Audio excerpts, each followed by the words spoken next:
jatuh ke medium. Medium ini adalah maksudnya film atau sensor kamera. Yang exposure ini akan mempengaruhi seberapa terang dan seberapa gelapnya foto yang dihasilkan kamera, gitu ya. Jadi intinya exposure ini adalah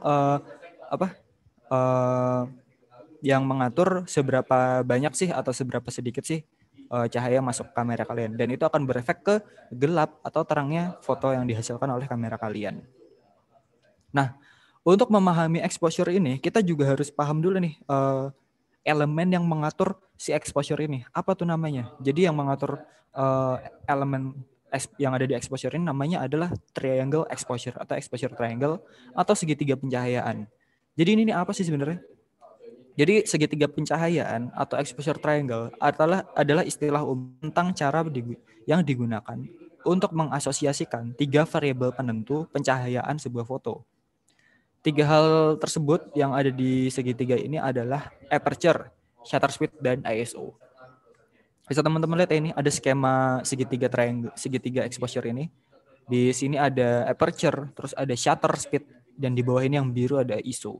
Nah, ketiga elemen ini dia memiliki tugasnya masing-masing dan efek yang diberikan masing-masing. Tapi ketiganya ini mengatur seberapa terang dan seberapa gelapnya cahaya.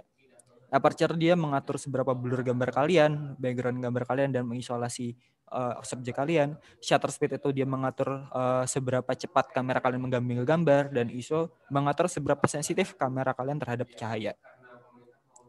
Nah, untuk pembahasan lebih detail kita lanjut ke yang pertama, yaitu aperture.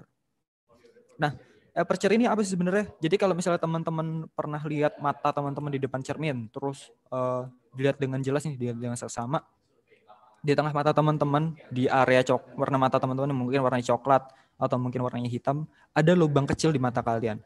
Nah, itu apa sih sebenarnya? Itu namanya iris atau iris. Nah, kalau teman-teman pernah belajar biologi di sekolah pasti tahu nih sama bagian mata yang nama iris ini. Nah, lensa kamera ini punya juga yang namanya iris. Nah, tapi namanya beda, bukan iris, tapi namanya aperture atau diafragma. Nah, aperture ini adalah lubang yang ada di dalam lensa. Semakin rendah nomor aperture, maka semakin besar pula bukaan lensanya. Lensanya akan ngebuka dengan lebar gitu. Jadi dengan bukaan yang lebar ini, gambarnya jadi semakin terang. Begitupun sebaliknya. Kalau misalnya nomor aperture-nya ini rendah, bukaan lensa kalian akan mengecil gitu loh. Dan efeknya apa? Gambar kalian akan semakin gelap. Nah, angka ini apa sih sebenarnya? Jadi aperture ini ditandai dengan lambang f per numbers atau f per stop. Misalnya f1.4, f2, f2.8 sampai f16 atau bahkan ada lensa yang punya kemampuan sampai f22. Nah, angka-angka ini akan berpengaruh pada jumlah cahaya masuk dan ketajaman gambar. Ketajaman di sini maksudnya adalah blur atau enggak blurnya gambar ya. Nah, kalau misalnya kamu suka foto landscape, pasti kamu akan cenderung menggunakan f dengan angka besar. Kenapa? Karena ya nanti kita bahas lagi. Lalu misalnya kamu suka foto model, kamu suka menggunakan f yang rendah. Kenapa? Ya nanti kita coba bahas. Jadi gini pembahasannya. Misal kalian menggunakan f yang rendah, f2.8. Bukaan kamera kalian akan lumayan lebar nih, kayak di sini. Nih, f2.8 akan lumayan lebar. Efeknya apa? Cahaya akan semakin banyak masuk, gambarnya semakin terang, dan gambar yang kalian hasilkan itu subjek akan terisolasi oleh blur. Begitupun juga dengan sedikit naik di f.35, gambarnya akan semakin terlihat nih, objeknya blurnya akan berkurang. Begitu terus sampai naik terus sampai f22 dan 32 ini. Blurnya akan semakin hilang nih, subjeknya semakin terlihat dan nggak ada yang terisolasi, hampir nggak ada yang terisolasi. Nah, inilah yang dilakukan oleh f22 dan f32. Dan itu karena apa? Karena bukaan lensa kalian menyempit, bukaan lensa kalian akan mengecil. Cuma konsekuensinya apa? Konsekuensinya adalah kamera kalian nggak akan akan menerima cukup cahaya, jadi gambar akan semakin gelap, gitu ya. Nah, ini ada contoh lagi. Misal ini foto teratai, bisa dilihat ya teman-teman, ini f2.8 dia ngeblur dibandingkan dengan f8, f16 dan f32, gambarnya jauh berbeda ya tingkat blurnya. Itu juga nih ada Lego, bisa teman-teman lihat f2 yang fokus cuma di tengah, depan dan belakang ngeblur. naik terus sampai f22 gambarnya terlihat lebih jelas semua legonya terlihat. Cuma itu tadi, semakin rendah kalian akan mendapatkan blur, cuma gambarnya akan semakin terang. Nah kebalikannya, f-nya semakin tinggi gambar kalian akan semakin tajam, cuma cahaya yang kalian terima semakin sedikit gitu ya. Nah aperture ini kalau menurutku adalah hal yang pertama harus kalian setting dalam penggunaan kamera. Kenapa? Karena tergantung juga sih, kalau misalnya kamu fotografer yang membutuhkan momen cepat, mungkin kamu lebih memilih setting shutter speed dulu. Tapi kalau misalnya aku pribadi, tips dari aku sih lebih baik set dulu aperture, lalu ISO dan shutter speed yang nanti akan kita bahas diatur mengikuti dengan level aperture yang kita pengen gitu. Nah, lanjut ke shutter speed. Tadi kita udah sedikit menyinggung shutter speed nih. Shutter speed ini apa sih? Shutter speed ini adalah seberapa cepat kamera kalian itu bisa nangkep pergerakan objek. Nah, gimana sih penandaan dari seberapa cepat menangkap objek ini? Itu tuh dilakukan dengan kamera kalian itu seberapa cepat jepret nih, teman-teman. Misal aku pakai F50 nih, teman-teman mungkin bisa lihat ya di tengah kamera ini. Misal aku jepret, ada yang nutup dan buka nih. Ini adalah yang dilakukan sama shutter speed, teman-teman. Dia tuh ngatur seberapa cepat buka tutupnya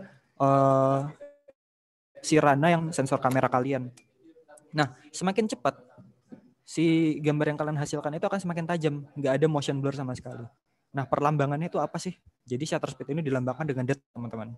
Nah, detik ini misal kalian menggunakan shutter speed 1 detik atau 1 second. Nah, kamera kalian akan ngebuka tutup selama 1 detik. Kayak misalnya nih, tek, tek, 1. Nah, itu kecepatan kamera kalian. Apa efeknya? Jadi kamera pergerakan objek yang kalian ambil ini bakal ngeblur, nggak akan terlihat atau hampir halus gitu pergerakannya, banyak blur ya. Begitupun naik nih, ada 1/8 detik. Jadi ini lebih cepat dari 1 detik ya. 1/8 detik pergerakannya semakin terlihat tajam, lalu 1/15, lalu naik terus sampai 1/160. Jadi ini 1/160 maksudnya adalah 1 detik dibagi 160. Itu bakalan cepat banget ya berarti ya. Bahkan kedipan pun nggak bakal segitu. Nah, efeknya apa? Gambar kalian itu, objek kalian itu akan beku gini nih, akan terlihat dengan jelas. Coba konsekuensinya apa sih? Kalau misalnya kalian menggunakan shutter speed yang rendah, 1 detik, cahayanya akan banyak banget masuk nih. Gambar kalian akan terang. Cuma kalau misalnya kalian pakai 1/160 rendah yang shutter speed tinggi banget ini, gambar kalian akan semakin gelap. Itu konsekuensinya. Ini contohnya kalau misalnya kalian pengen tahu lebih detail, 1/500 gambarnya tajam, sampai 1/2 setengah detik ini gambarnya ngeblur. Ini yang dilakukan oleh shutter speed. Nah, penggunaan shutter speed seperti apa sih? Misal kalian pengen foto burung, foto kehidupan di alam, wildlife gitu. Kalian pengen foto burung. Misal mata kalian ngeliat pergerakan burung tuh kan sayapnya kenceng banget tuh. Bahkan kita hampir nggak bisa ngeliat ya untuk beberapa jenis burung. Nah, kamera bisa ngeliat pergerakan itu dan mengabadikannya tanpa ada blur sama sekali, teman-teman. Dan itu terlihat jelas. Pakai apa? Kalian harus memanfaatkan shutter speed tinggi.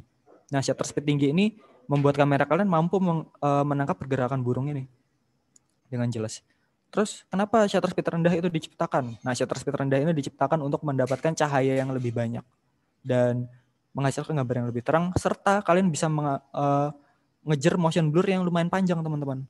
Manfaatnya buat apa? Nih, misal teman-teman pernah lihat light painting, melukis cahaya kayak gini. Ya memang sih fotografi itu kan maksudnya dalam melukis cahaya, cuma ini melukis cahaya yang benar-benar ngelukis cahaya, teman-teman. Jadi kalian tinggal gerakin aja, misal kalian pengen ngelukis pakai kembang api, ya udah kembang apinya digerakin di depan kamera, yang kameranya itu ngebuka selama 30 detik atau mungkin ya di atas 1 detik lah. Berkas cahaya itu akan didetek oleh kamera kalian dan membentuk garis, teman-teman. Kayak gini. Itu ya. Jadi shutter speed ini adalah kemampuan atau elemen yang menentukan seberapa cepat sih kamera kalian ngambil gambar gitu ya. Lalu yang terakhir ada ISO. Nah, ISO ini adalah unsur pelengkap dari saudaranya tadi yang shutter speed dan aperture. ISO ini tugasnya itu adalah membuat seberapa sensitif sensor kamera kalian terhadap cahaya. Nah, ISO ini dilambangkan dengan apa? ISO ini dilambangkan dengan angka ratusan atau sampai angka ribuan. Nah, semakin biasanya sih standar kamera itu bahkan di kamera HP pun, dia kamera HP sekalipun ISO-nya itu di level 100 sampai 1600 teman-teman. Tapi tergantung lagi nih kamera yang kalian gunakan apa. Kalau misalnya kamera profesional biasanya bisa sampai di level 26.000 atau lebih. Dan bahkan ISO-nya ini start di angka 50. Nah, semakin tinggi ISO, semakin tinggi ISO, gambar kalian akan semakin terang. Semakin rendah ya itu tadi kebalikannya, semakin gelap. Di ISO 100 ini, teman-teman bisa lihat ya. ISO 100 gambarnya gelap, sampai 1600 gambarnya terang. Cuma ada konsekuensinya lagi nih. Kalau ISO kalian rendah, noise-nya tidak akan terlalu terlihat teman-teman. Gak akan terjadi gangguan pada gambar kalian. Gak akan terjadi artefak atau bahasa paling gampangnya teman-teman pasti paham semut yang ada di TV lah gitu ya. Nah, itu nggak akan terlihat di sini. Tapi kalau semakin tinggi, oke, gambar kalian akan semakin terang. Cuma gambar kalian mengalami penurunan kualitas teman-teman. Cuma balik lagi ke kemampuan kamera kalian. Zaman sekarang ada kamera canggih, kamera sudah semakin canggih, terus juga penggunaan ISO udah semakin optimal. Semakin canggih kamera kalian, kalian bisa maksa ISO kamera kalian itu bahkan ke 26.000 tanpa ada gangguan gambar sama sekali teman-teman. Nah ini tadi balik lagi ke kemampuan kamera kalian itu seperti apa. Nah ISO ini tadi ya kesimpulannya adalah ISO ini yang mengatur seberapa sensitif kamera kalian terhadap cahaya. Nah setelah kita tadi memahami ISO, aperture, dan shutter speed, tanpa teman-teman sadari, ketiga hal ini sangat-sangat berkaitan dengan erat teman-teman. Misal kalian pengen foto di siang hari, pengen foto model di outdoor gitu, di luar ruangan, pengen fotonya ngeblur belakangnya, otomatis kalian akan mendapatkan cahaya yang sangat-sangat terang. Nah, gimana biar nggak terlalu terang? Kalian bisa tone down cahayanya itu pakai shutter speed yang tinggi. Shutter speed yang tinggi kan itu tadi ya. Kalau shutter speed tinggi, cahayanya jadi semakin sedikit yang masuk ke kamera. Jadi gambarnya akan semakin gelap. Nah itu tadi. Ya karena tadi gambarnya keterangan ya digelapin pakai shutter speed. Masih kurang gelap. Gimana caranya? Ya udah kalian pakai ini, pakai ISO yang lebih rendah. Misal pakai ISO 100 di luar ruangan. Nah gambar kalian tadi pakai ISO yang 100. Nggak bakal noise-nya sedikit atau bahkan nggak ada noise-nya sama sekali. Shutter speed itu tadi akan membekukan pergerakan, terus juga bikin gambar kalian makin gelap, dan aperture kalian akan mendapatkan blur yang artistik juga gitu loh. Efek yang kalian inginkan juga dapat. Nah terus gimana caranya misal kalian pengen foto motor di luar, pengen foto kendaraan yang pergerakan cepat, atau pengen foto hewan. Ya gampang, tinggal shutter speednya ditinggiin aja. Biar tinggi, biar pergerakannya ngeblurnya nih nggak ada blur sama sekali dari pergerakannya. Cuma itu tadi efeknya apa? Efeknya gambar kalian akan makin gelap. Biar terang gimana? Ya udah ISO-nya dinaikin dan aperture-nya dikecilin biar cahaya yang masuk semakin banyak gitu. Nah di sini aku akan ngasih contoh penggunaan shutter speed dan ISO dan aperture yang tepat. Ya ini nggak bisa dijadikan patokan sih, cuma dalam beberapa kondisi ini bisa teman-teman jadiin referensi. Nah yang foto pertama, ini ada foto jaring laba-laba. Tahu sendiri ya teman-teman, jaring laba-laba itu benar-benar enteng, bahkan dengan ketiup sama napas kalian aja itu langsung goyang nggak karuan. Dan kita pengen gambarnya itu nggak ngeblur. Gimana caranya? Kita pakai shutter speed tinggi di 125, 1/125. Terus kita pengen jaring laba-labanya kelihatan semua nih. Gimana caranya? Ya udah pakai f7.1 aja yang lumayan kebuka kecil biar gambarnya tajam. Nah, terus karena ini foto di outdoor, jadi ISO-nya itu nggak boleh terlalu tinggi, mungkin di 400 cukup untuk menambah sensitivitas kamera kalian terhadap cahaya. Nah, terus lanjut lagi nih ke foto barongsai. Teman-teman pasti udah tahu ya barongsai ini pergerakan pemainnya cepat banget. Bahkan apa ya, sampai loncat-loncat gak karuan, lari-lari gak karuan. Pergerakan naganya juga gak karuan. Nah, gimana teman-teman pengen ngambil gambar barongsai ini tanpa ngeblur? Ya gampang, tinggal shutter speed ditinggiin. Nah, terus yang nonton barongsai pasti banyak banget kan, dan teman-teman pengen penontonnya kelihatan juga dengan jelas tanpa ada blur. Gimana caranya? Ya udah tinggal pakai f4 aja biar sampai ke belakang ini fokus kelihatannya rata. Nah, dengan shutter speed 1/250 dan f4 ini akan menghasilkan gambar yang gelap teman-teman. Gimana caranya biar lebih terang? Ya ISO-nya dinaikin di 1600. Jadi komposisi gambarnya pencahayaannya seimbang gitu ya. Terus ini ada juga nih penggunaan shutter speed rendah. teman-teman bisa menghasilkan motion blur yang artistik dengan shutter speed 1/2 atau lebih rendah atau sedikit lebih cepat, itu bisa untuk menghasilkan motion blur yang artistik dan memfokuskan objeknya di tengah. Ini ke teknik foto ya. Nama teknik fotonya panning, tapi kita akan bahas itu di webinar berikutnya. Nah, terus ini ada barisan serdadu polisi.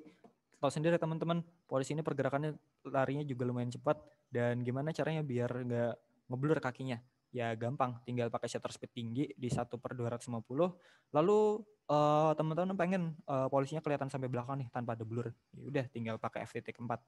Nah, tadi balik lagi ya, kalau misalnya pakai shutter speed tinggi, terus f-nya juga sempit, tinggi juga, itu gimana hasilnya? Ya pasti hasilnya akan gelap. Gimana biar gak gelap? Ya udah pakai ISO 1600 biar gambarnya semakin terang. Terus nih bagi teman-teman yang pengen banget nih foto Milky Way atau foto langit malam ada bintang-bintangnya, gampang. Kalian bisa pakai shutter speed 30 detik. Wah, gimana tuh? Shutter speednya 30 detik. Jadi kamera kalian akan diem ngebuka rananya selama 30 detik tanpa stop, tanpa ngetutup sama sekali, sehingga cahaya itu masuk semua gitu. Meskipun sedikit itu cahaya akan kedeteksi oleh kamera. Nah, jadi bintangnya bakalan kelihatan nih. Terus teman-teman pengen bintangnya kelihatan tanpa ada blur. Gimana caranya? Ya udah tinggal pakai f.35 biar fokusnya jelas ke belakang. Dan malam-malam kan pasti nggak ada cahaya ya. Dan cara mengambil Milky Way yang tepat itu kalian jangan dekat-dekat dengan polusi cahaya. Jangan dekat-dekat dengan sumber polusi cahaya. Polusi cahaya itu seperti apa kalau malam?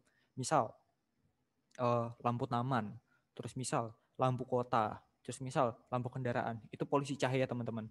Polusi cahaya ini maksudnya adalah dalam kegelapan pun kalian masih tetap bisa ngelihat cahaya gitu lah. Ada berkas-berkas cahaya di sekitar kalian. Nah, untuk mengambil foto bintang ini kalian nggak boleh dekat-dekat sama polusi cahaya teman-teman.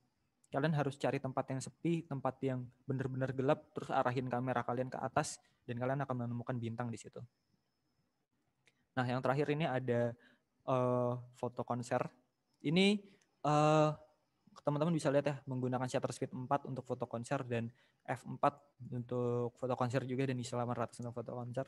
Mungkin kalau misal teman-teman paham, ini cukup konyol settingannya. Cuma dengan settingan seperti ini, teman-teman bisa mendapatkan hasil yang artistik juga nih. Bisa lihat ya teman-teman, ini ada fokusnya ketarik ke belakang semua, pergerakannya ngeblur tapi tetap terlihat jelas. Ini teknik fotonya dengan zoom panning. Nah, teknik ini akan kita bahas di pertemuan berikutnya. Cuma ini settingannya seperti ini. Bisa teman-teman lihat ya. Nah, oke. Segitu dulu sesi pada sore hari ini. Kita langsung ke sesi